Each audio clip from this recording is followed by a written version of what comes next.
Good afternoon to all the chairperson and presenters. Good afternoon. My name is Kai Song Ng. I'm from Thai UC, Tunku Abdul Rahman University College. Currently, I'm studying Master in Science. The research title that I'm going to talk about today is Spent Coffee Ground-derived silver nanoparticles against UTI-causing bacteria. This is the outline for my presentation. Okay, now I would like to talk about introductions. What is nanoparticles? In 2008, International Organization for Standardization, ISO, has defined it as a discrete nano-object where all three Cartesian dimensions are less than 100 nanometer. So there are many approaches for synthesizing nanoparticles, which include gamma irradiation, chemical reduction by inorganic and organic reducing agents, and also photochemicals. The most important approach in this slide is green synthesis of nanoparticles. What is green synthesis? Is the chemical reduction by organic reducing agents. So why do I choose green synthesis in my research? It's due to that it is eco-friendly, cheap, free of chemical hazard, and it can be used for mass production. There are many types of metal nanoparticles have been produced by green synthesis method, which include copper, gold, silver, and titanium. The reason behind I chose silver as my subject is that gold is cheaper than gold and titanium, but then is most importantly, it has been well known and has been used for many years as an antibacterial agent, and it also has been applied in medical field like wound dressing or apply it on bandages. So there are a lot of agro-industrial waste around the world, but then spent coffee ground (SCG) is one of the largest agro-industrial waste and produced by the coffee industry.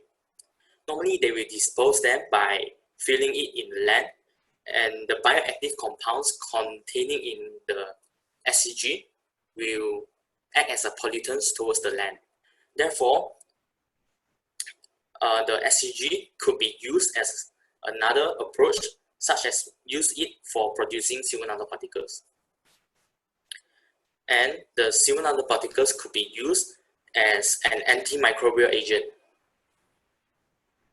So what is spent coffee ground? Spent coffee ground is agro-industrial waste, and it has contained phenolic compounds such as chlorogenic acid and its derivative. These phenolic compounds can act as reducing and capping agents in the green synthesis process. And more importantly, it is both economically and eco-friendly. So now I'd like to talk about urinary tract infections. So what is urinary tract infections? It is caused by invasion of bacteria within the urinary tract, and it multiplies within it. According to Gribling at 2005, urinary tract infections are one of the most common bacterial infection, with roughly 11 million cases reported in the US each year. And another study conducted by Taneja et al. At 2008, antibiotic resistance in UTI bacteria is increasing worldwide and is directly proportional to the use and misuse of antibiotics. Therefore, there is a need for new antibacterial agents to treat antibiotic-resistant UTI bacteria. The objective of my research is to synthesize silver nanoparticles using spent coffee ground and to determine the antibacterial properties of produced silver nanoparticles against UTI-causing bacteria. Now I'd like to talk about materials and methods. It will be separated into 4 parts, which is synthesis of silver nanoparticles, characterization of silver nanoparticles, and agar-disc diffusion and broth dilution assays. First, the synthesis of silver nanoparticles. The spent coffee ground (SCG) will be obtained from our local coffee shop, and then it will be further dried using an oven. Then by mixing 1 to 10 ratio of 50% ethanol with spent coffee ground. After mixture, the solvent will be filtered out using a vacuum pump. Next is the synthesis of silver nanoparticles. After the solvent was obtained, it has been mixed with silver nitrate with a ratio of 1 to 4. And then it will be incubated at room temperature for 3 hours with constant stirring. After 3 hours, it will be purified by centrifugation. So some of the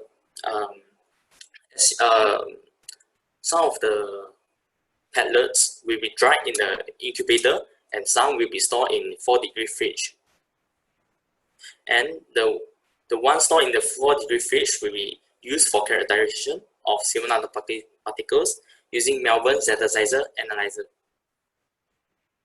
So, if you can see on figure A, when silver nitrate was mixed with coffee extract and before incubation, it shows a brown color. But after 3 hours of the incubation, the color changed from brown to dark brown. And this indicates that the silver nanoparticles was produced in the end. Next, I would like to talk about agar-yeast diffusion. So, first, the broth culture was incubated and shake at 55 degrees for 2 to 6 hours, and then the broth culture will adjusted to McFarlane turbidity, which is at 1.5 times 10 power of 8 CFU per mil. Then the bacterial suspension was spread evenly on MH agar. Next, after that, 6 MNDs was impregnated with 0.144 milligram of silver nanoparticles and placed on the surface of MH agar. Gentamicin yeast was used as its positive control and distilled water as the negative control. Lastly, the plate was incubated at 35 degrees for 16 to 18 hours, and the zone of inhibition was measured using a ruler. Now I would like to talk about the broth dilution assays. First, the bacteria was cultured, and different volume of bacterial suspension were added into each well. Next, the different volume of 1 milligram per mil silver nanoparticles with albumin broth were spiked into the well to produce different concentration ranging from 50 to 500 microgram per mil. Later then, INT dye will be added in for the color formation. The MIC value of the bacteria will determine by observing the color transition. The cells that are viable will be able to reduce the INT dye from yellow to pink, whereas for cells that has been inhibited with growth, it will shows colorless or no color changes. And yeah, now I'd like to talk about results and discussion. These are the peaks obtained from the Melbourne synthesizer analyzer. The peaks obtained is at 164.2 nanometers, and this is peaks obtained for replicate 2 is at 190.1 nanometers. So from the result above, we can say that the nanoparticles obtained shows unimodal distributions which range between 164.2 nanometers and 190.1 nanometer. Next, I would like to talk about the agar-yeast diffusion assays. According to figure 3, the bar chart shows the agar-yeast diffusion result for 4 different types of UTI bacteria. And one-way ANOVA was used to determine the significant differences, and the different letter that the bar shows indicates that there is a significant difference between them. If you look at the bar chart, E. coli has obtained 10.17 millimeter for its zone of inhibition, whereas for which followed by P. aeruginosa with 10 millimeter of zone of inhibition. Whereas for P. mirabilis and K. pneumonia, it have obtained 7.33 mm, and 7.25 mm for its zone of inhibition. So from the result above, we can rank that E. coli is the most more susceptible towards silver nanoparticles. So these are the images that I have obtained from E. coli. This above is for nanoparticles, whereas this is the gentamicin disc, whereas the negative control were impregnated with distilled water, which shows no growth on it. Moreover, this is the plates for Pseudomonas aeruginosa, followed by Proteus mirabilis, and also Klebsiella pneumonia. Now, I would like to talk about the broth dilution assays. After obtaining the MIC, which is for UTI bacterial Klebsiella pneumonia, it is at 200 microgram per ml, followed by E. coli and Pseudomonas aeruginosa, which at 400 MIC value. Lastly is the Proteus mirabilis, which have achieved the highest MIC value among the 4 UTI bacteria.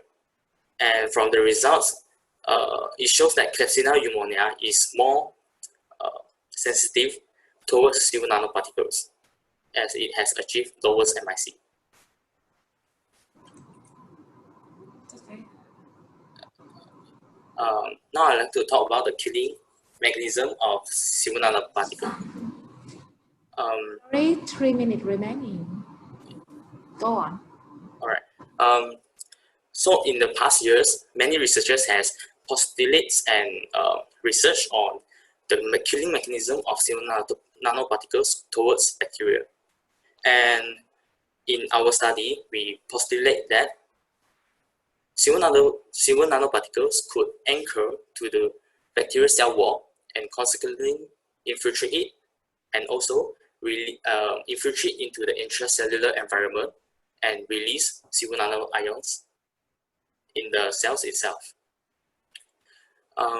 When silver nanoparticles anchor to the bacterial cell wall, it will cause cell membrane damages, and the cellular content will leak, which eventually will cause cell death. Besides, it also could induce RS generation and also reduce ATP generation, which cause antioxidant enzymes in the cells to degrade, and which cause the cell to lead to cell death. More importantly, when silver nanoparticles is in the intracellular environment of the cells, it could release silver ions in and out of the bacteria. And the released silver ions could interfere and interact with the enzymes and proteins consist in the cells, and therefore leads to cell death. Okay, so the conclusion for my research is that spent coffee ground could be employed as an alternative substrate for green synthesis of silver nanoparticles, and silver nanoparticles produced by green synthesis method of spent coffee ground could display antibacterial properties. So this is my further studies. I would like to optimize the nanoparticle synthesis to generate particles of smaller sizes and identify the mechanistic actions of silver nanoparticles towards the growth inhibition of bacteria. So this is my reference. Thank you. Okay, thank you very much for your nice presentation. Thank you. And this time is the question. Any question from the audience? Yes, we have a few questions. Okay. First one is why did this study use the optimized ratio of silver nitrate solution and SCG extract at a quarter for silver nanoparticle synthesis? Because this is we refer from journals that has been done by other researchers, and they have shown that the ratio were the best for the green synthesis of nanoparticles. You follow from the previous, right? Yeah. Okay. Okay, another question from. Okay, just a few minutes.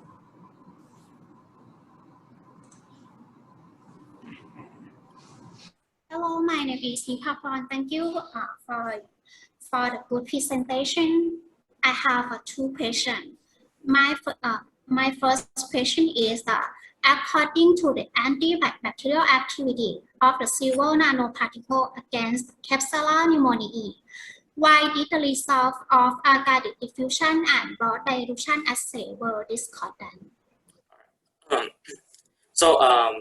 Both the results shows that K pneumonia is not complement to each other.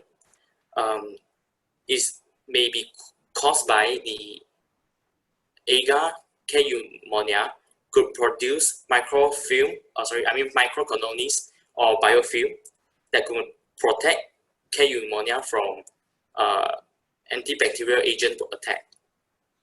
Therefore, I'm just wondering, the reference strain of Klebsiella pneumoniae that you use have a characteristic of the biofilm producing, right? yeah, it could be caused by the biofilm. Thank you. My second question is, if we apply the biosynthesized silver nanoparticle as antibacterial agent to treat the urinary tract infection in the patient, what is the adverse effect of the silver nanoparticle in the human body? Oh, okay. In lower concentration, it won't directly, not directly, but then in low concentration, it won't really affect human body. But then if it's in high dosage, it will cause toxicity towards the human body. Therefore, the concentration will be determined further to get a IC50 for the human body, which it won't harm the human body.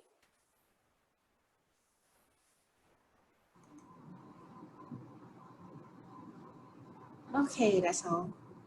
Okay. Any question from the audience? More question? That's all for the question. Okay. And I have a question. What do you think about the size of your nanoparticle? Sorry, What do you think about your size? The size of the nanoparticle in size. your Sorry. In your research. In my research, I would say it will be larger compared to other researchers. Yeah. But then it also shows antibacterial properties. Yeah.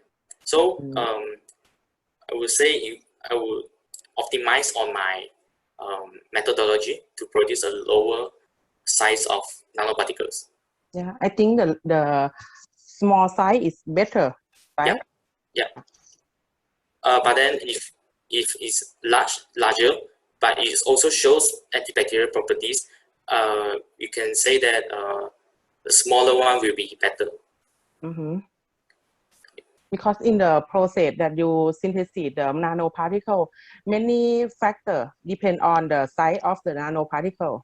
Yeah. Yeah. Thank you. And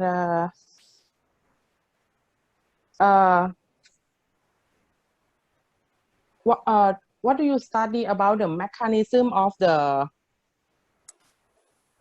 extract, the spent coffee cow extract? Do you study about the mechanism of the spent coffee cow to produce the nanoparticle?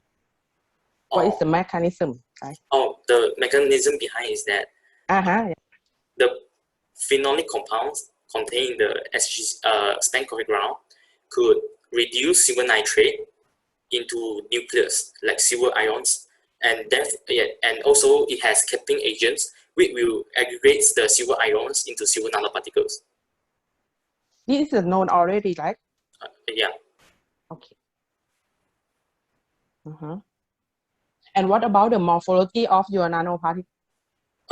Because we in my research I didn't do any SEM or TM, therefore I wouldn't know what is the morphology of my silver nanoparticles.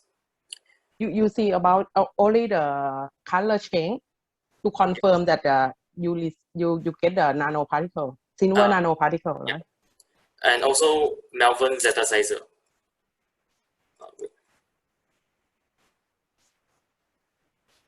This one. This could also provide the sizes of the nanoparticles. Especially for the nanoparticle, for the silver nanoparticle. Yeah. Okay. Any question more? That's all. And this time is run out now. Okay. Thank you very much for your presentation. All right. Thank you.